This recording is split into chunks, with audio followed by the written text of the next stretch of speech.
There's a growing trend of people using the term survivor as opposed to victim to refer to people who have experienced some sort of trauma, whether it's abuse, a physical accident, or a serious health problem.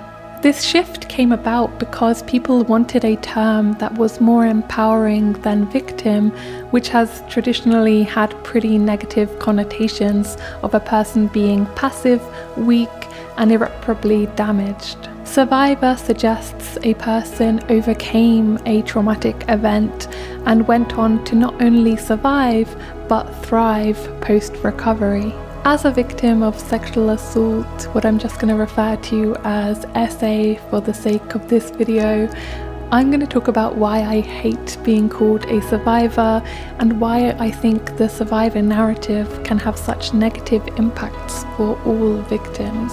Although I'm mostly drawing on my own experiences, if you've been labelled a survivor, I think everything that I say can be equally applicable to you, regardless of what trauma you have endured.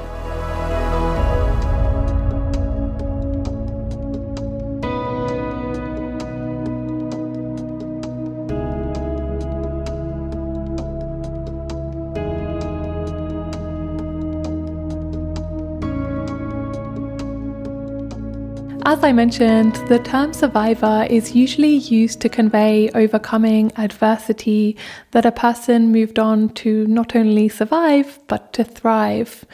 But this implies that the trauma is over, that there is a finish line to get to, when the repercussions are often lifelong. And healing isn't this linear journey from pain to recovery. There are some days where I feel totally fine and like I've completely overcome, and other days I feel like I'm that 8-year-old girl again. And for many years, what outwardly looked like survival to others, that I was succeeding at uni and my jobs and I was happy, was actually just a lot of emotional repression. And people constantly telling me what a strong survivor I was just pushed me further away from facing my trauma because I was getting positive reinforcement for it.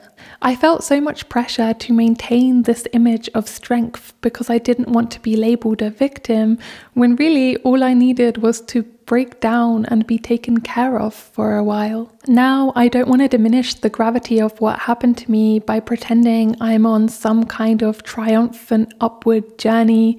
I don't want to pretend everything is okay. I was brutally hurt and I'm still dealing with the ramifications of that. I don't want to pretend that I'm grateful for my pain, for all that it has taught me, because for every positive impact, there are a whole host of negatives that came with it. I didn't suffer to learn a lesson or find meaning and purpose, and any insights gleaned could have been learnt less painfully elsewhere. At the same time, I don't want to overemphasize the gravity of what happened to me either. The story arc of being a survivor usually implies that this was one big defining moment that changed everything. For some people that may be the case, but for me, my SA was one amongst many factors that has shaped who I am, just as all experiences shape who I am. I don't want to give the SA or my abuser any more power than they already have. It's also very common for people to immediately laud me as a hero when they don't know anything about me or what I'm dealing with. I think this is because people don't want to sit in the discomfort of listening to someone else's pain, so they prefer to pretend that I've totally overcome in order to make themselves feel better. It allows people to look away, healing and closure is assumed, so they can relinquish all the burdens and responsibilities of doing anything to help me. This can often create a negative feedback loop where people with alternative stories to the traditional overcoming narrative are further silenced from sharing their experiences because they seem uncommon or taboo to discuss. This in turn means that because we're mostly hearing stories of people thriving, we're given the false impression that victims of SA are generally doing fine, so we're less motivated to fight for justice for them. These narratives of overcoming adversity also perpetuates the myth that victims can overcome our trauma if only we try hard enough, and that it's down to our personal grit and determination whether we thrive or not. But this isn't the case at all. So many factors outside of our control determine how we will cope, such as race, class, or disability. And what I've seen time and time again is that when we put all the responsibility on victims for how our lives turn out, when we fail to survive, we see it as a personal failing. We don't blame the perpetrator or the patriarchy, we blame ourselves for our shitty lives. Others accuse us of not trying hard enough, of having a victim mentality, and we don't have meaningful discussions about what social and political changes need to be made to make it easier for victims to be able to thrive after the violence we have endured.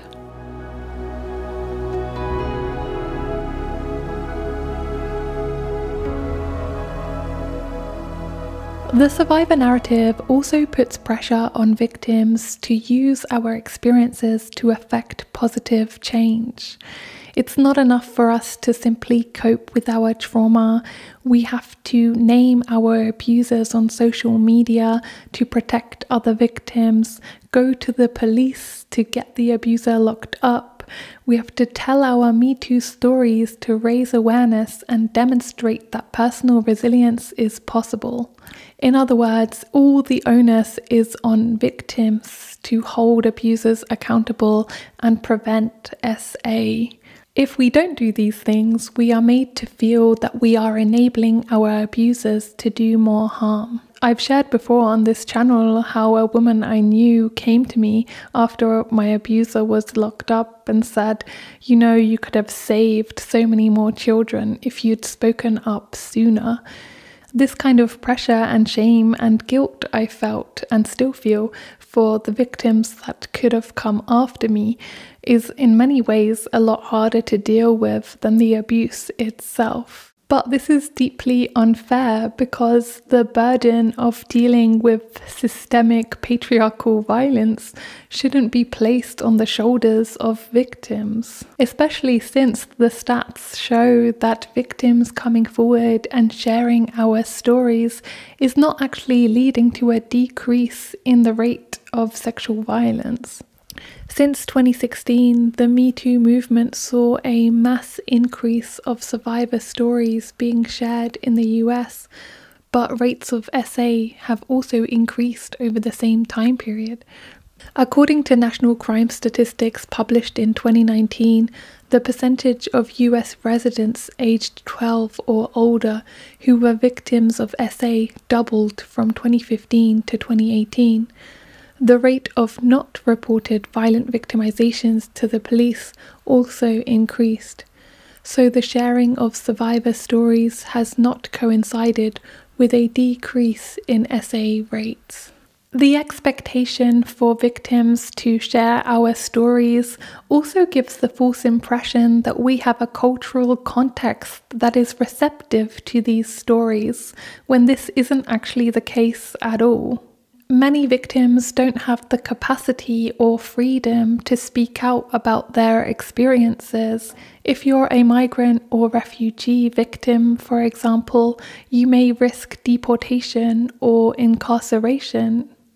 And the 2020 study, Who Has to Tell Their Trauma Story and How Hard Will It Be, by Brianna Delker and others, found that the US celebration of survivor redemption stories does not outweigh the cultural stigma associated with SA.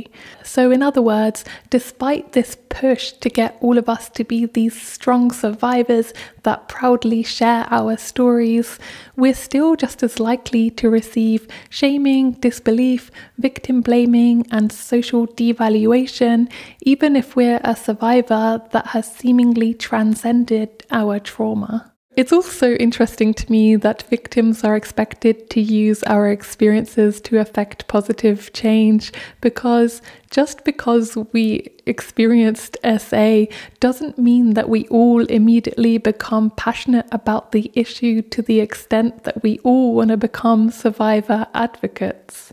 An animal rights activist I knew a few years ago told me how infuriating she found it that after she was assaulted, everyone expected her to become an ardent feminist when she had been a hardcore animal rights advocate before the assault, and she remains one today. She didn't care much for getting involved in feminism, and she definitely didn't want to be objectified as a tool to be used by the Metoo movement. I also worry that the pressure to share our survivor stories perpetuates trauma voyeurism and the fetishization of female suffering. The consumption of and fascination with violence against women, where the pain that is inflicted on us is eroticized but made palatable by a happy, empowered ending of lessons learnt and strength gained. When I've told my survivor story in the past, I feel like I often inadvertently made myself an object of titillation by making my trauma sound sexy. I didn't want to talk about the trauma in a way that was too hard or off-putting for others to stomach, so I would say things like, "He rubbed my clitoris," but that sounds sexual rather than violent. Other times I would tell my story in a way where I'd play into this idea that I was this damsel in distress in need of a male saviour, because I knew that men often would lap it up, sexualizing the idea of them being this male hero that can rescue me. But turning women's suffering into titillation and consumption does nothing to address patriarchal violence. If anything, it just desensitizes us, hindering action against it. All in all, this intense pressure put on victims to share our stories to effect positive change can be so triggering, because it's a mirror image of the type of loss of agency and coercion that many of us face during our assaults. All this baggage can be too much to bear, that it can often be easier to choose silence, denial, essay apologism, even self-harm or suicide in order to cope.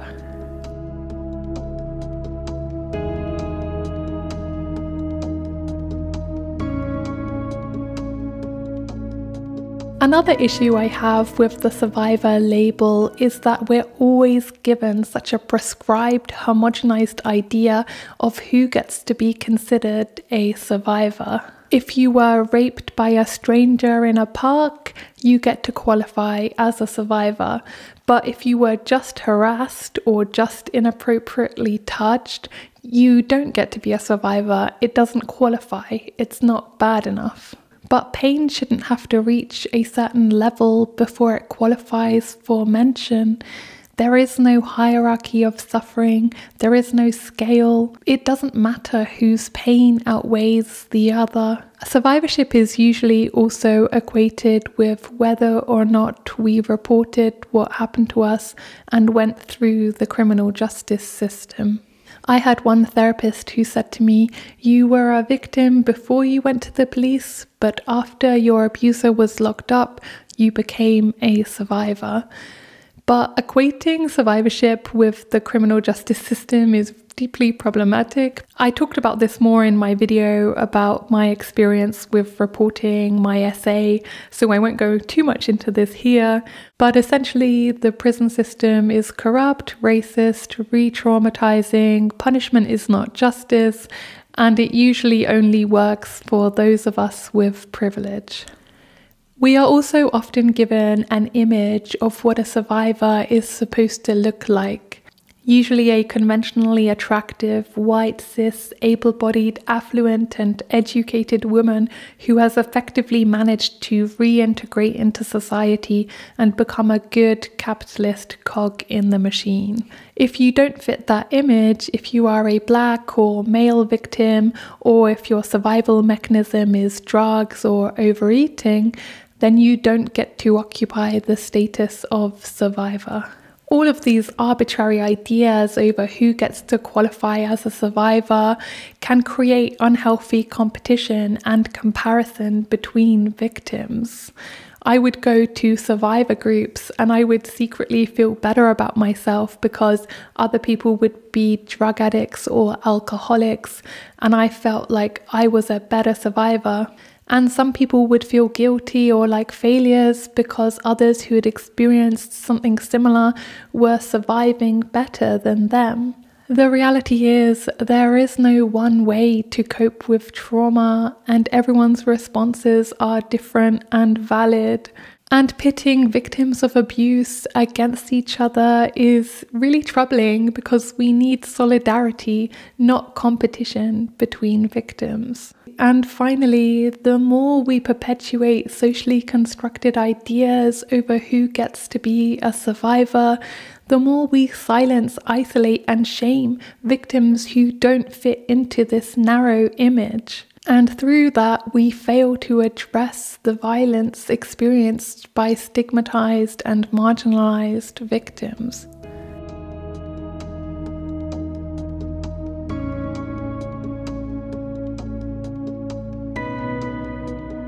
If you identify as a survivor and the label is working for you and you find it empowering to share your survival story, by all means, please continue. I don't want to put you off. And I do think it can be amazing for us to share our stories and claim survivorship. It can help raise awareness of SA and help show other victims that they are not alone and that thriving is possible post-recovery. But overall, as a culture, I would love to see us move away from putting the pressure on individual victims to deal with the misogyny that we face, and instead recognize and address the systemic patriarchal nature of SA. I also want us to find ways to create more space for all types of victim experiences, regardless of how much we fit the traditional survivor image. I would also like to get rid of the false binary of victim and survivor, that we are permanently irreparably damaged in order to have the seriousness of what happened to us underscored, or that we have fully overcome to place emphasis on empowerment and recovery. I am neither and I am both. I refuse to be slotted into this neat binary. And finally, we should all be affirmed of our inherent worth and value, regardless of how horrific what we have endured or how triumphant our recovery.